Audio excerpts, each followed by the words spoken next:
एक यहूदी ने हज़रत उमर रज़ियल्लाहु अन्हो से कहा कि आए अमीरुल मोमिनीन, तुम्हारी किताब यानी कुरान मजीद में एक आयत है जिसे तुम पढ़ते हो।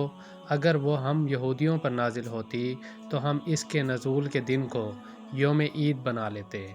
आपने पूछा वो कौन सी आयत है? इसने जवाब दिया, सूरत मायदा की ये आयत कि आज मैंने तुम्हारे दीन को मुकम्मल कर दिया और अपनी नेमत तुम पर तमाम कर दी और तुम्हारे लिए दीन इस्लाम पसंद किया।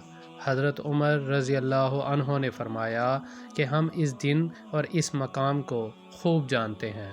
जब यह आयत रसूल अल्लाह सल्लल्लाहु अलैहि वसल्लम पर नाजिल हुई, उस वक्त आप सल्लल्लाहु अलैहि वसल्लम अरफात में जुम्मा के दिन खड़े हुए थे।